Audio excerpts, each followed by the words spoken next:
Puri, sagana sa pagluwalhati at pasasalamat sa ating Diyos sa buhay. Amen. Dakila ang Diyos, puri ng Panginoon. Hallelujah. Sa ating pong unang pagbasa ng salita ng Diyos sa aklat ko ng Marcos, Kapitulo 4, sa talatang 32. Amen.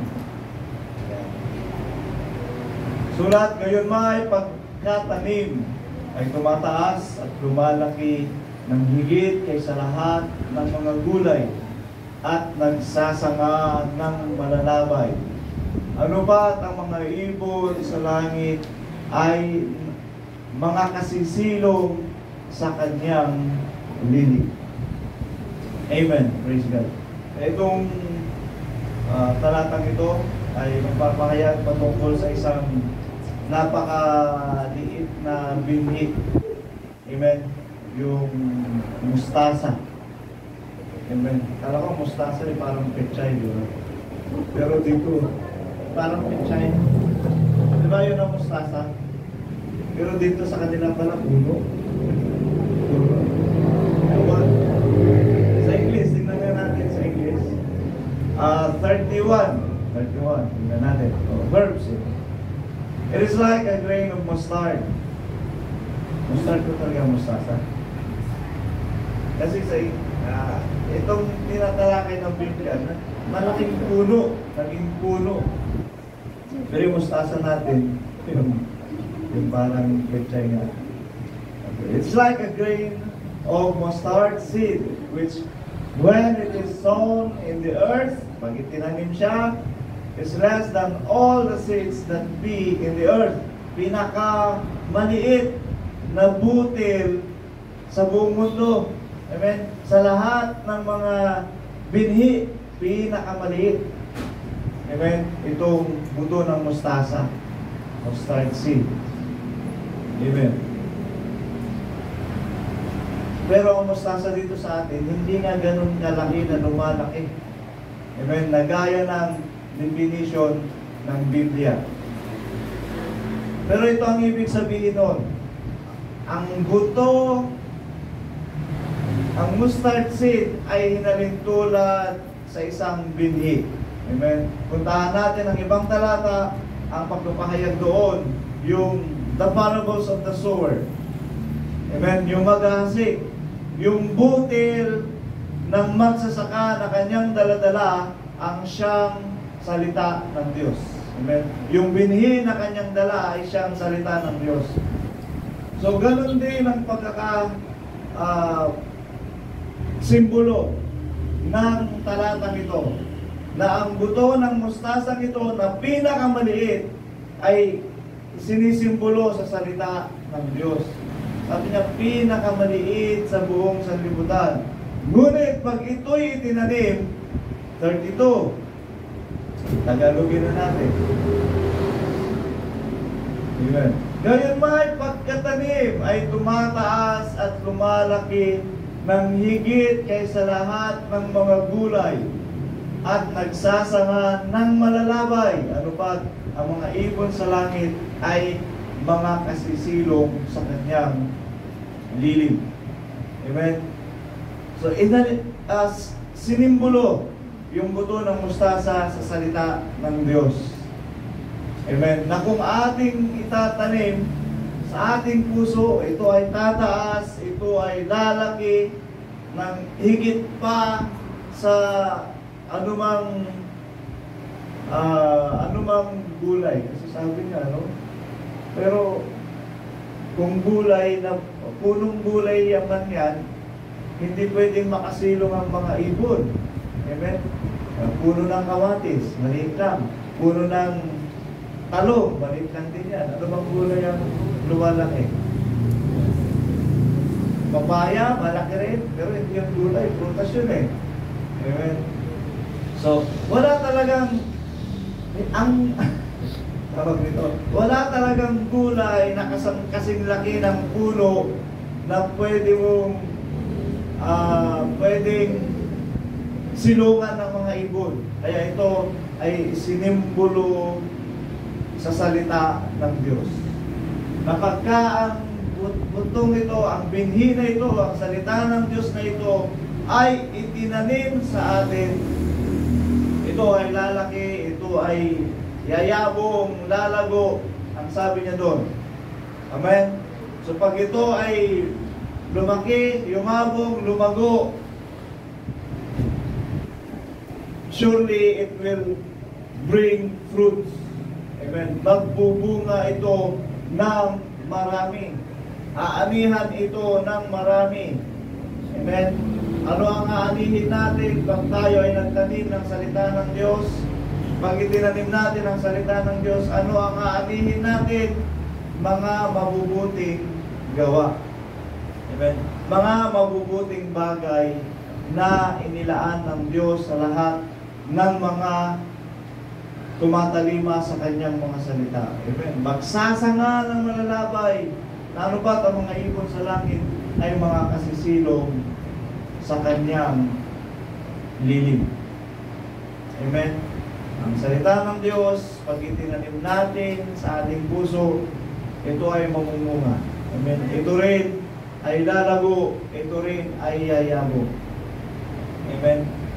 Meaning, maipapamuhay natin ang salita ng Diyos, magagawa natin ang katuwiran ng Diyos, ang kalooban ng Panginoon, at siyang magiging katuwiran sa atin at magiging kadahilanan upang ang mga ibon ay makasilong sa atin.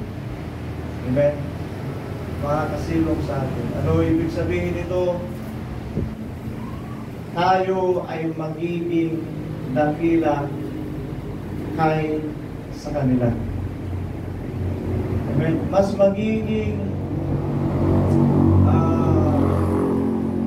magiging marunong tayo kaysa sa kanila. Na karunungan ng Diyos ay iba sa karunungan ng tao. Ang kalooban ng tao ay iba sa kalooban ng Diyos.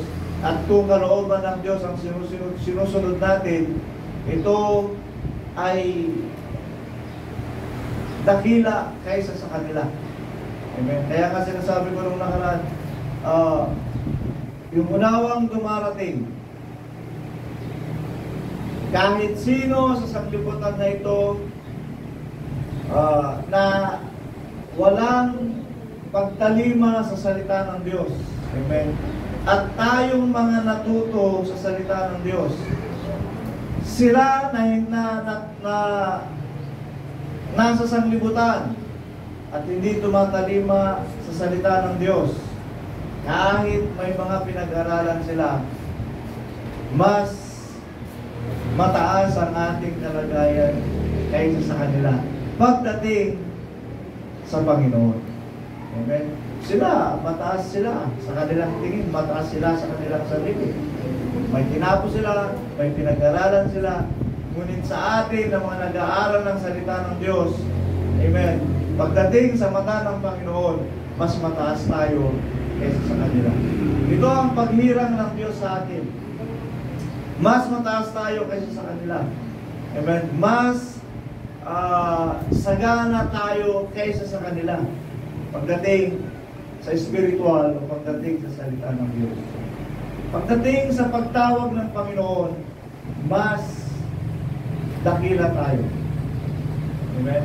Ayan. Naisip ko nga nung nakaraan, parang tayo ay hinirang ng Diyos na maging yung pagka-saserdote. Okay, 2:9 ng 1 Peter. Ito ang paghirang sa atin ng Diyos. Isang laing hirang, isang makaharing pagka-saserdote. Kaya nga, ito tayo. Ito ang pagtawag sa atin ng Diyos. Ito ang pagkahirang sa atin ng Diyos. Amen? Sabi niyo, miyembro lang ako. Ito nga. Okay, kung hindi man kayo kasama sa pagkasaserdote, doon na lang. Kasama na tayo doon sa bansang banal. Amen? Holy nation. Kaya ito ang pagkatawag sa atin ng Panginoon. huwag natin babaliwalain yung ating pananampalataya.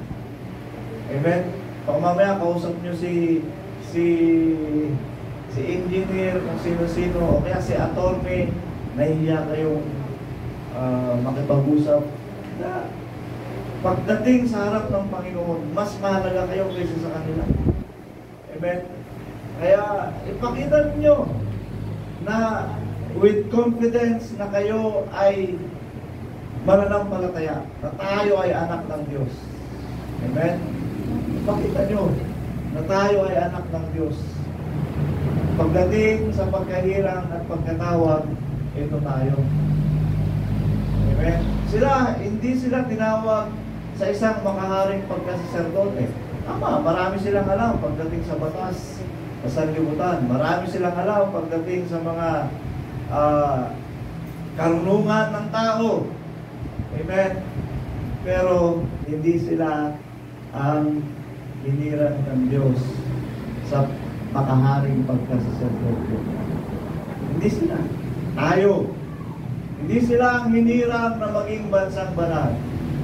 Hindi sila ang hinirang na maging pag-aaring sarili ng Diyos. Hindi. Tayo. Amen? Kaya huwag nating baliwalain yun. Huwag nating maliitin yun.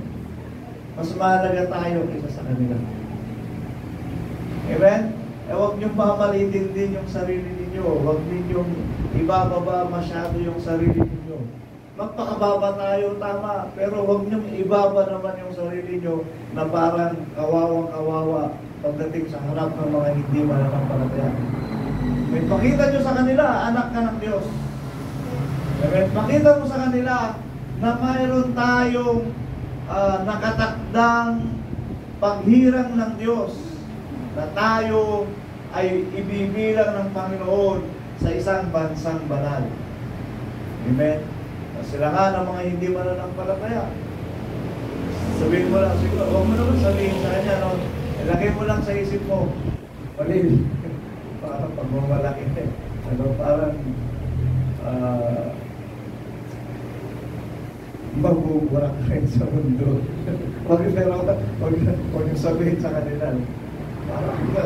Kasi nga, sa mga hindi mananampalataya, sa mga hindi sumusunod sa kalooban ng Diyos, lilipunin sila ng Panginoon. Lilipunin sila ng Panginoon. Ang gusto ko lang sabihin sa atin, ang ating pananampalataya ay hindi mababang kalagayan. The profession of our faith that we have now, this is the greatest. Lalong-lalo na tayo ay nakakasumpong ng biyaya sa Diyos. Anong biyaya na nasusumpong natin sa kalooban ng Diyos? Itong panukala niya na nagaganap sa atin. Sino ang makapagsasabi? Amen? Na lahat ng ito ay nagaganap sa atin ayon sa pahayag ng banal na kasulatan. Amen? Ayon sa patnubay ng Santong Espiritu. Hindi natin itinakda, ngunit pinangyayari ayon sa gabay ng Espiritu Santo. Paano natin nalalaman ang nangyayari ayon sa gabay ng Espiritu Santo? Ito pala ay nakasulat sa panukala ng Diyos na ipinanukala ng kanyang mga lingkod, mga propeta ng kanyang mga apostol.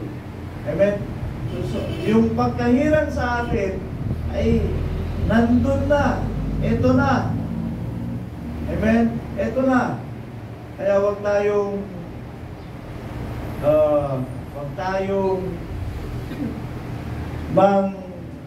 manghinayang sa pananampalatayang ito.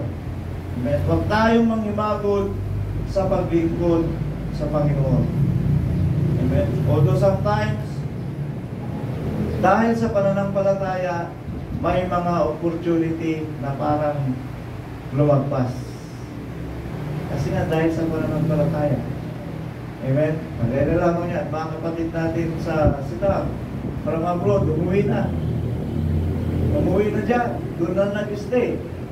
Dahil sa pananampalataya, yung oportunidad ng ng green pasture sa Amerika, nawala. Amen? Nawala. Pero ito ay ayon sa pagsunod sa kalooban ng Diyos at ito ay dakila sa Panginoon. Amen? Dakila sa harap ng Panginoon at mayroong kagantihan sa kalooban ng Diyos, sa panukala ng Diyos. Amen? Pero ang ating kalagayan na ito sa Panginoon, lahat ng mga bagay na ipinangako ng Diyos ay gagawin niya sa kanyang mga lingkod at sa kanyang bayan. Amen? Ang lahat ng ito. Kaya yung mga kalugihan man na ating ipinalit dahil sa pagsunod sa kalooban ng Diyos, ito ay magkakaroon ng malaking gantimpala. Amen. Malaking gantimpala. Sabi nga ni Apostol Pablo, yung mga bagay na naging sakripisyo para sa Kanya, siya, kung nagpatuloy siya sa kanyang profesyon, mayaman siya. Kung saan, mayaman siya. Mayaman na mayaman. Para siyang nasa Secretary of Defense. Hawak niya lahat ng mga kasundaluhan. Amen? Ganoon siya, Apostol Pablo. Pero nga, nung tinawag siya ng Diyos, talagang nagbago lahat. Nagbago lahat. Dating sinusupil niya ang mga Kristiyano, nangyari, siya ngayon ang naging Kristiyano. Siya ngayon ang pinag-uusip. Nagbago lahat. Pero sabi niya, pinaari niya ang lahat ng mga bagay na ito na sakripisyo at sukal para sa kanya, yung mga bagay na nawala. At ang kanyang paglilingkod sa Panginoon ay inari niyang kayamanan para sa kanya. Kaya nga, nanindigan si Apostol Pablo, for to me to live is Christ and to die is gain. Amen? Purihin ang Panginoon. At natutuwa natin ako dahil yung mga kaganapan sa God, nagkaroon kami ng meeting nung nakarang Lunes. Amen. Meeting sa mga volunteers. Amen. Purihin ang Panginoon. In-organize ng Pastor Lefty para sa paglago sa development. Amen. At alam niyo ba si Brother Jenny? Kilala niyo si Brother Jenny, taga Manandan? Doon na rin nanirahan. From saan siya galing? Qatar? From Qatar, dahil sa pangaral ng Ebanghelyo ng Pag-aalda, umuwi na rin. Amen? Umuwi na rin. Nandyan na. Alam mo ginagawa niya ngayon?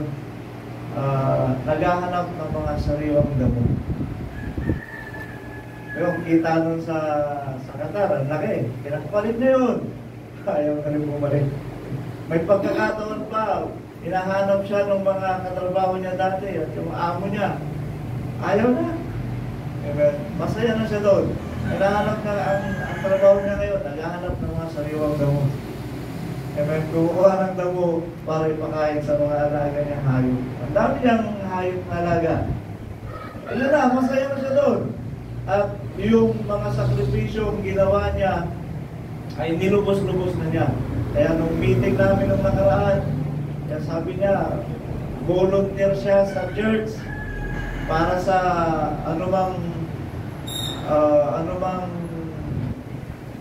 tawag nito, mga trabaho. Kasi kasama rin ako, kaya lang ako part-time. Pero siya full-time. Sabi niya, full-time siya. Nasa planning, andun kami sa planning management. Amen. Kasama ko, kaya lang ako part-time lang. Kasi nga, hindi ko ma-devote na full-time yung sarili ko. May mga ginagawa pang ilang mga bagay. Amen. Pero siya, sabi niya, full-time siya. Full-time na niya. Kaya sabi niya, dito na tayo, gagawin na natin lahat para sa gawain ng Panginoon. Kita nyo, ang ganda ng motivasyon niya, ang ganda ng kaisipan niya. At dito na tayo, gagawin na natin lahat para sa Panginoon. Okay, sabi, meron nga siyang sinasabi, huling sipa ko na to. Sabi niya, huling sipa na to. Kaya, ibubuhos na niya lahat.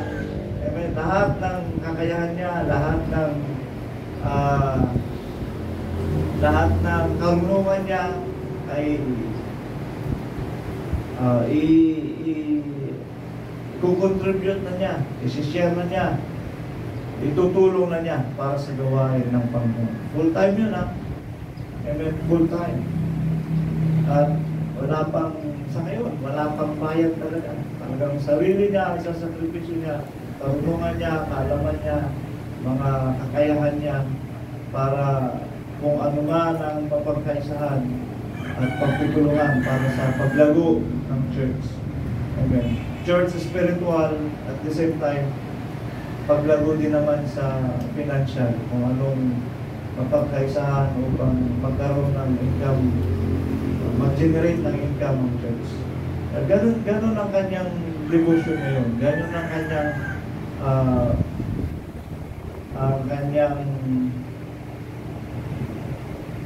adhikain ngayon.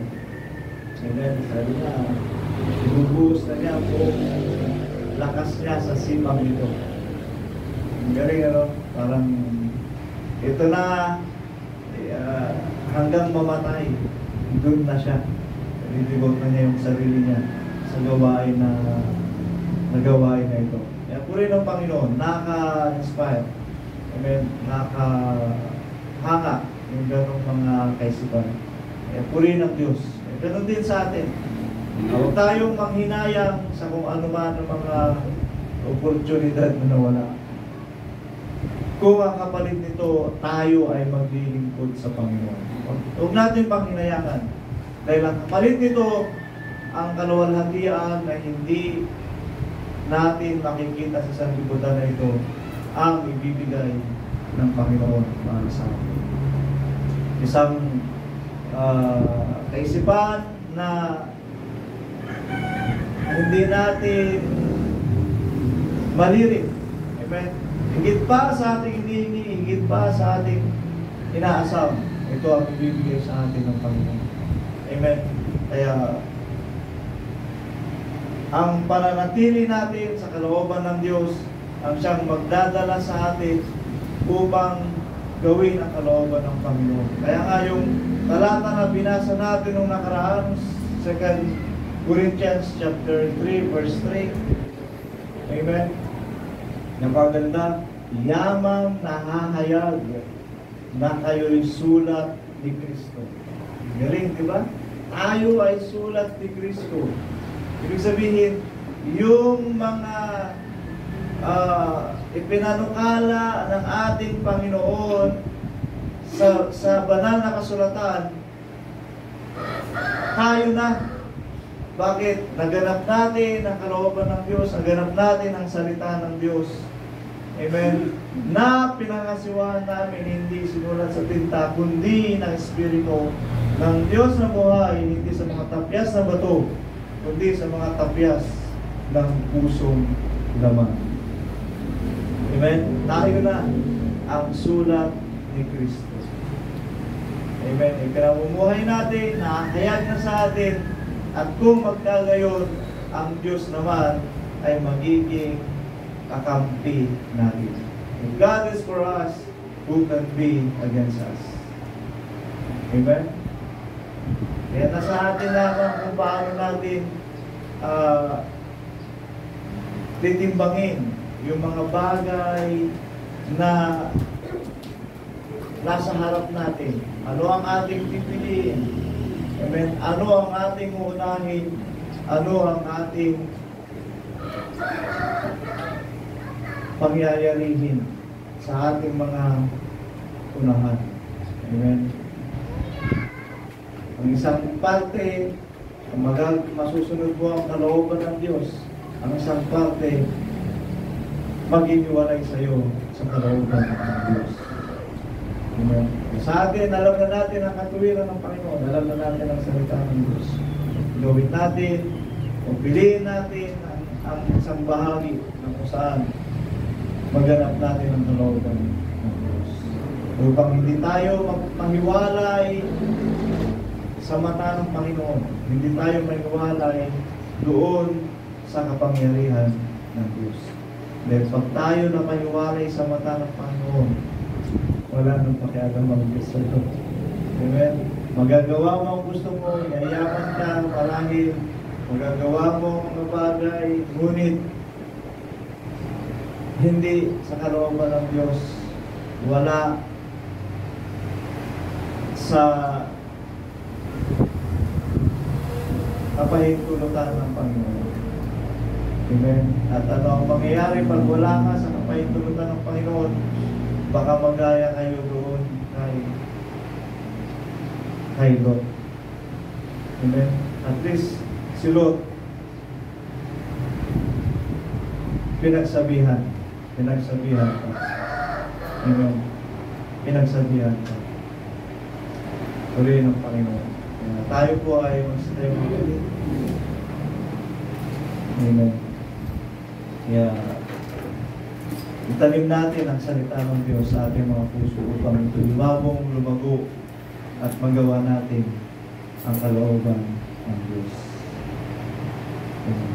Kaya tayo mawit ang sangawit. Puso nalisan ang aming nais. Yes, God.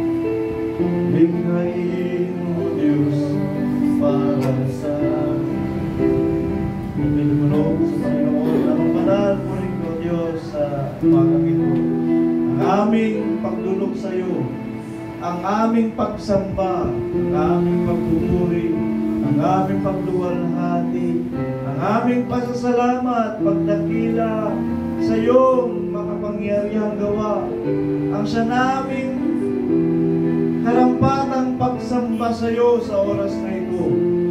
Kaya pakinggan mo ang aming mga tinig, pakinggan mo, Diyos, ang aming mga daig. O Diyos, masdan mo at siyasatin mo ang aming mga puso.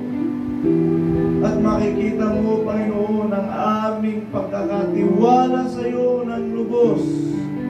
At ang aming katapatan ay sa iyo lamang, Panginoon. Kaya o Diyos, sa oras na ito, aming pinagkakaloob sa iyo ang mga handog na ito. Tanggapin mo nawa, Panginoon, na maging kaaya-aya at kalugod-lugod sa iyong harapan. Na maging mabagong samyo sa iyo, Diyos. O Lord, siyasatin mo ang bawat isa sa amin. O God, ikaw ang dahilan kung bakit kami, O Diyos, ay panatag at payapa sa kabila ng sanlibutan, O Diyos, na nasa kaguluhan. Ikaw ang dahilan kung bakit kami, Panginoon, ay patuloy na naligtas sapagkat ikaw, Panginoon, ang pumapatnubay sa amin. Ang salita mo ang pumupuno sa bawat isa na siya naming pinakapagkain ng aming kaluluwa. Ang salita mo, Panginoon, ang sa amin ay bumubuhay sapagkat ang salita mo ay siyang spirito at ang spirito ay siyang buhay. Kaya, Panginoon, ikaw unawa ang patuloy na kumilos sa amin na lalo kaming mapagtibayin sa aming pananampalataya at kami sa aming mga gawa. Kami, O Diyos, ay magkaroon ng kapahayagan sa iyong harapan na kami ay iyong pinasasakdal, na kami, O Diyos, ay iyong binabanal sa pamagitan ng iyong mga salita. At sa pamagitan nito, kami, O Diyos, ay iyong inaaring ganap sapagkat ikaw ang siyang nag-aaring ganap sa iyong mga lingkod. Kaya, Panginoon, tanggapin mo kami. O O God, ngayong mga lingkod, tanggapin mo kami, O Diyos, na maging bahagi ng iyong katawan. Tanggapin mo kami, Panginoon, sa mga gawang ito na kami, O Diyos, ay kabilang sa iyong mga anak na tatawagin kung saan ang pananagumpay ng bawat isa ay magkakaroon ng kapahayagan sa iyong harapan. O Diyos, pagpalain mo ang iyong mga lingkod nito. Sa lahat ng aming mga ginagawa, ay bendisyonan mo nawa kami, Panginoon, upang anuman ang gawin ng aming mga kamay, saan man kami pumaroon, kami, O Diyos, ay maging pagpapala at maging biyaya para sa lahat. Gawin mo kami liwanag sa sanlibutan na ito, at gawin mo kami, Panginoon, na naasin sa sanlibutan na ito, ayon sa mabuting gawa na aming ginagawa, sapagkat ang salita mo, O Diyos, ang nasa sa aming mga puso at sa aming kaisipan. Kaya purihin ka, O Diyos, pagpalain mo ang bawat isa sa amin sa bahay purihan na ito, ang spiritual na blessing at meron din ang mga material na blessing, sapagkat alam ko na ito ang kasunod ng mga bagay na mga pagpapala sa spiritual. You have said, seek ye first the kingdom of God and His righteousness, and all these things shall be added unto you. Alam mo, Panginoon, ang aming mga sakripisyo. Alam mo, Panginoon, ang aming mga pangailangan. Hindi man namin sambitin. Ikaw, O Diyos, ang kalooban mo ang mangyari. Ngunit alalahanin mo ang bawat isa sa kanilang pagtatapat at sa kanilang pananampalataya sa iyo, Diyos, at sa mga gawang paglilingkod na kanilang ginagawa. Purihin ka at luwalhatin ka, Panginoon. At bendisyonan mo rin, Panginoon, ang mga bata na ito na aming dala sa mga panambahan at pagpupuri. Bubugin mo sila, Panginoon, sa kalooban mo. Bubugin mo sila, O Diyos, sa iyong katwiran, upang maganap nila ang iyong mga salita at kalooban. Upang sila, O Diyos, ay lumaki na may pananampalataya higit pa kaysa sa amin. At sila rin naman, Panginoon, ay makasunod sa kalooban mo. Tawagan mo ang mga batang ito, at ikaw, O Diyos, ay malugod nawa sa kanila. Purihin ka, luluwalhati ka namin sa iyong mataas at dakilang pangalan Jesus. Amen. Sinawa. Praise the Lord. Praise the Lord.